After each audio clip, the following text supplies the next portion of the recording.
Hello everyone and welcome back to the Siege Mailbox. This is a video series where you, the viewer, leave a question in the comment section or just a general topic related to Rainbow Six Siege, and there's a chance I will cover it in the next video. This can be anything related to Rainbow Six Siege, and if you've already commented a question on a previous video which I haven't covered, drop it again because there's a chance that I may have missed it. I try my best to read every comment, but when there are thousands of comments across every video, it can be a bit difficult and some fly under the radar. So do me a massive favor, hit that like button, subscribe if you haven't already, and let's get into this. So this first one is by Johnny, and they say, to be honest, I think Oryx should be able to hip fire from hatches, and then you could decrease the spread of his shotgun and increase the spread of the T5, so there would be some viability when he's on a hatch. So I think the idea of Oryx being able to hip fire from hatches is really cool. However, I don't think it should be with his shotgun or T5 SMG.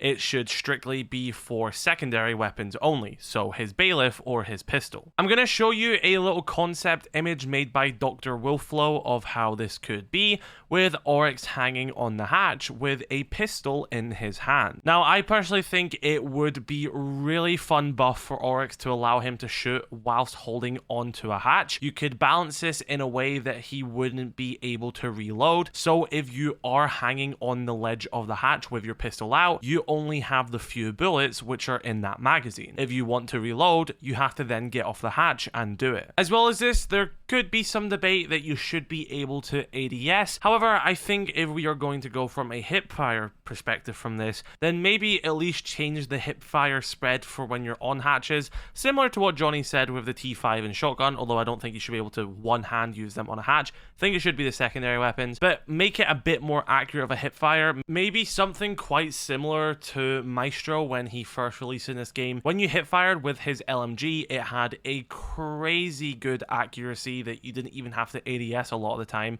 So maybe something similar to that for his pistol when you are on a hatch. But honestly, I think this is a great buff for Oryx. I like Oryx as an operator. I understand his place in the game, and I'd rather have him in the game than not have him in the game. But when it comes to picking an operator, I just have no desire to ever play Oryx. And I think this would be a nice addition because one of the riskiest things of him climbing onto a hatch is the fact that you are very exposed, you don't have a weapon, you make all that balancing, but I think over the years it has shown that Oryx has never been in a strong state other than when he had the 1.5, but you know, that scope balancing, that's a completely different kettle of fish. I always like to talk about operators' abilities and gadgets and not their scopes because I think it's just lazy and doesn't reflect the operator truly, because you can, you know, do a band-aid 1.5, well I guess it's ACOG now because 1.5 is gone, but those are band-aid patches. Look at Thorn, for example. She is the worst performing trap operator in the game. She only got played recently because she got the 1.5 times scope. And of course, when ACOG was then changed to, you know, everything going back to ACOG, she lost it. And you don't see many Thorns anymore. That's the issue with scope balancing, is it doesn't address the true issues with these operators.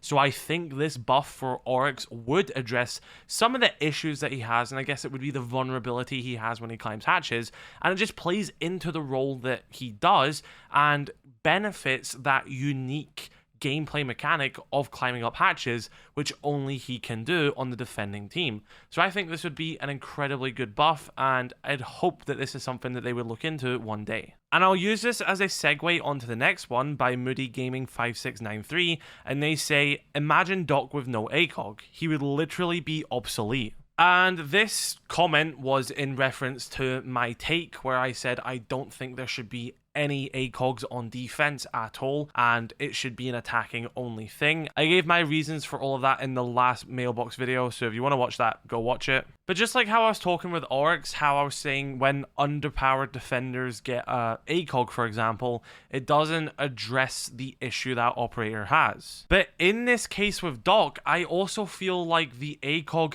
limits what certain operators can be and what Ubisoft can do to those operators. So what Moody is saying here is, if you took the ACOG away from Doc, he would be obsolete, claiming that there would be no usage out of Doc without the ACOG. Of course, I disagree with that. You have the healing factors, but he would be a less desirable pick for a lot of people. Well, that's because we have always seen Doc having an ACOG. So Ubisoft have always balanced Doc around the fact that he has an ACOG. So if we take all the ACOGs off the defending team and look at the operators that will begin to underperform, instead of looking at them through the lens of that operator has an ACOG or that operator needs an ACOG, we can look at Doc and then start balancing and buffing other aspects of him without having to worry of overdoing it because he has the ACOG and just not having the ACOG as the balancing factor.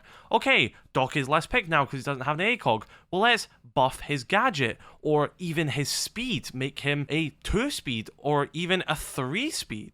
His MP5 is a somewhat underwhelming weapon, which is also on other operatives, Rook and Melusi, to more ops who benefit from the ACOG greatly. Well, when there's no ACOG in play, maybe we can look into buffing the MP5, make its fire rate a bit better, or give it better damage, or change something about that gun to make it more desirable. Having ACOGs on a lot of these operators limits what potential they could have. We're not going to see Doc shift in any way, shape, or form whilst he still has the ACOG. Ubisoft have now said it that all attackers will have ACOGs going forward. It's going to be a standard for all of attack to have ACOGs, and I think that's fine. And I think it's now time that they do that for defense and just remove them all. Have attack as the ACOG side, defense as the one-time only side, and stop finally balancing around scopes in Rainbow Six Siege. Because it's just an endless cycle at this point. Echoes just received the ACOG again. Wamai and Melusi have just lost the ACOG. We're going to start changing it around even more. It's tiring. It's clear that you're never going to get it in a balanced state. We need to just have Ubisoft take a firm setting and say, look, this side has ACOGs, this side doesn't.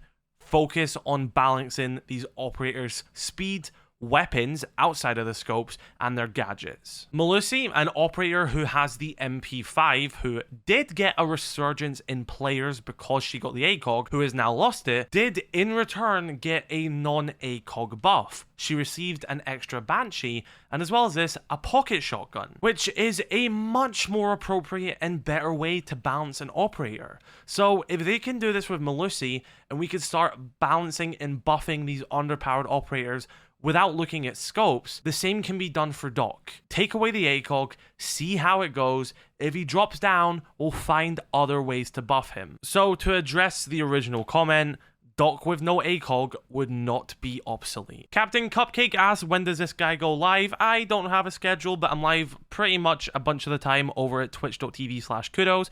We're grinding for maybe an in-game charm one day. Who knows? We'll see how it goes. I'm a bit busy at the moment, so don't expect streams for a few weeks at most, but I will be back on that grind soon. Seals asks, what do you think about the new Bandit R6 membership skin? For those who are not aware, this month's Bandit skin came out for the membership, and it's alright. I mean, the headgear and uniform and skin, it's all just once again a recolor of the default stuff. So for a monthly paid membership, still not up to par, still pretty lazy, not gonna lie. Even the charm, if you can go through the effort of modeling the charm, why can you not just stick that on Bandit's head? I know it's not as simple as a copy and paste job, but if you want people to pay for the membership, you gotta take the skin seriously. Stop recoloring this default rubbish and, you know, make the skins good, make them desirable. But hey ho, I mean, yeah, I bought it to show it off, and yeah, woo, I'll probably never use this skin again. So the membership, I've said it a bunch, I've already talked about this. I think the membership can be a good system. They just have to take it seriously. Stop throwing in this crap garbage and making us pay like 3 consecutive months just to get one legendary bundle. It should be one legendary bundle monthly with effort put into it. Ubisoft have shown time and time again that they are capable of making a lot of great skins. And I understand skins cost a lot to make. There's people you have to pay. There's a big process to make these skins. I know it isn't something one person does by themselves in a day on like a single day wage. I know there's a lot more money and work behind it, but you're also selling it, you're making that money back and then profiting off of it.